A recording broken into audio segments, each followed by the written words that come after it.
what's up, Front Seat Real Estate? Sean Provencher here, and I have Claire Barrett Scaife with me, who works with investors in the Hamilton area, and she's just going to share a little bit with us about the mindset that we believe everyone should have in their residential real estate business regarding working with investors. Absolutely, yes. Yeah. Well, I mean, you're sitting there with your clients, you're their contact for real estate for 100%, and we just want to make sure that we're covering off that there's this opportunity out there for them to invest in real estate, and make sure we're asking them the questions so that they know. So what are some of the traps that you think average realtors allow themselves to fall into when it comes to their mindset regarding investors? Well, a lot of real estate agents think, you know what, my clients would never want to invest. It's too risky. Okay. That's something that they would be too scared of. I can't do it. The realtor and the client, I can't do it. Okay. I don't know enough about it. Or particularly in the market over the last year, there's not any opportunities out there. Opportunities can be tough to come by. But let me ask you this, because I know that one thing I think a lot of real estate agents suffer from is just anxiety surrounding knowledge on how numbers work and cap rates. It can be overwhelming. You know, residential is so easy, just burn them, turn them, take care of people, and smile a lot, make them happy kind of thing. What do you recommend people do in the beginning to just get started quickly, but still have a little bit of knowledge to back themselves up?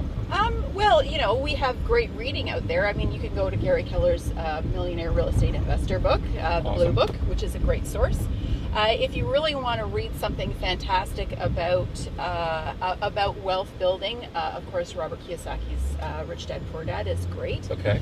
But more importantly, just surround yourself with people who are having that conversation, who are using the language. So, if you don't have one, create a little real estate investor club of other realtors and brainstorm together once a month about what you're seeing out there. Set yourself tasks to do it. Preview a property, or even simply just practice with a property analyzer and take a look at the numbers. It sounds intimidating. It's not really. It's a matter of getting comfortable, and we all sit back because it's uncomfortable at first and don't even try. What do you think an average agent could increase? Say they're writing 10 deals or 20 deals. What percentage of clients do you think that they could actually spin a second deal out of on an annual basis? Like, do you think someone could push up 10 or 20% their business on an annual basis just by having these conversations? Absolutely. I mean, okay, so think of it this way. You have a great, thriving residential business. You put a client in a new home, and this is probably their forever home for the next 15 to 20 years as their kids age, and you're keeping in touch with them. You want to add value. So why would you not ask the question, have you enjoyed the growth in your house over the last 10 years and all the equity you've built up? Well, yeah, I have. The market's done great. Wonderful. For half an hour of your time, would you not want to talk about maybe doubling that? And you're not asking them to sign a piece of paper, but you are adding value to them because you're presenting this option to them that they may not have thought. Now, even if you only have 1 out of 5 people who say, you know what, yeah, I do want to have a conversation about that, and you have only 50% of those, first of all, you've solidified relationships. You've shown yourself as an expert in real estate. And you're bringing value to the relationship. Exactly. Even if they aren't ready, it's not the right time, I don't like investing. That's right. At least you're the person who offered them, right? Well, you're simply deepening the relationship at another level. We feel responsible to tell our clients, you don't want to buy this house because I know that there's something going to be built down the street when it's their residential. We feel responsible to save them that sort of money. Why are we not also saying you can make money as well? And I think it's important to do. I love this because the truth is we constantly are talking within our team, the Path team, about truly being a fiduciary for people. Exactly. And I really think that this is part of this. Because really, if your obligation, one of the fiduciary obligations, is to look out for the best interests of your clients. Yeah. And if you're not bringing this to them, in a way, you're letting them down on that front. Exactly. And I think we also need to take a look at big picture of real estate. We're not simply there for the transaction. We're there for the entire relationship, and we're there for them through the thick and thin, the ups and downs of the market, and this is part and parcel of that. So, it's a matter, again, of us being comfortable with this new thing that initially feels very uncomfortable. So, Claire, what are some of the opportunities that people should be watching for in their database? You just mentioned a conversation that you can have, have you enjoyed the equity in your home? How would you like to see about maybe doubling that by investing in a secondary property? Yep. What would be some other, ways that people should be looking at their database? Because that's kind of where this is coming from, right? Yes, absolutely. I mean, I'm not suggesting you're all of a sudden going to start going to a whole bunch of investor networks. We all have busy practices already. But definitely taking a look at your clients from a different perspective. So another one is, when I retire, I plan on retiring to Niagara Falls, or I plan on, retiring to London, and, but I'm not quite ready yet, 5 years from now. Okay, wonderful, that's great. So here's what I'm going to propose. I propose that even though you don't plan on retiring for 5 years, we keep an eye out for that perfect house. And probably be less now than it would be 5 years down the road. There we go. You're right on the track right away. So, and here's the thing. If we find it, what I'm going to suggest we do is we rent it out so that when you do retire, you have it available. Exactly. Okay. What else? Good? What else are you doing to make sure that you bring every opportunity to your clients?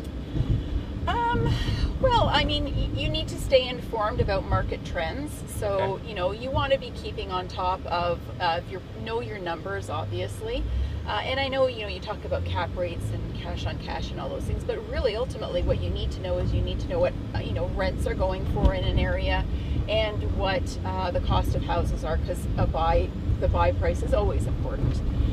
Make your money on the buy. You make your money on the buy. So a great saying I have also is, I heard it from a seminar that I was at, is active appreciation. So yes, the market is going up.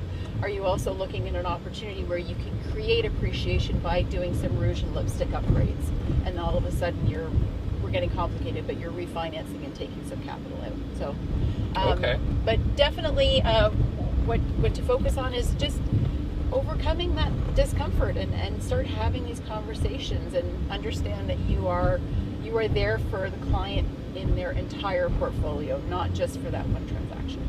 It reminds me of the bold law: if you're comfortable, you're not growing. Exactly. And I think a lot of us let ourselves, even when we're running these incredible businesses and we've got this big world we're living in, we're serving so many people, we sometimes get comfortable just staying in our lane a little too much, when really, we should always be looking for new ways to grow, not just our business, but ourselves and our comfort level. So I really think that's awesome.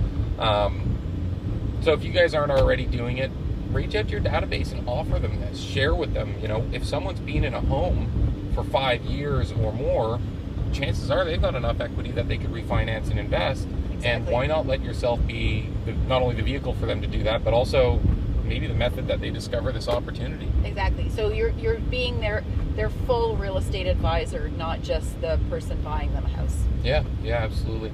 And Claire, you were telling me that you do a lot of referral business with people who are not able to invest in their local market because of higher prices. Right. Do you find that there's an easy way for agents to find partnerships like that or communicate that to their database? Or what's been your experience on that side of things? It's obviously, referrals are not hard to make if you have that infrastructure around you, or somebody who deals primarily with investment properties. Again, it's a matter of simply surrounding yourself with people, your top 5 people who are doing what you want to be doing as well. And I've done combined buyer consultations with agents. I run seminars on how to speak to clients as a real estate agent in investment properties, and it's not difficult at all. Awesome. Okay. Hey, well, thanks for doing this for me today. I really appreciate it. Thank you very much. Awesome. If you guys want to reach out, I'm going to tag her in the post. And any other questions, I'm sure you'd be happy to help, right? Absolutely. Okay. Yeah, anytime. Thanks, guys. Thanks for watching. Bye.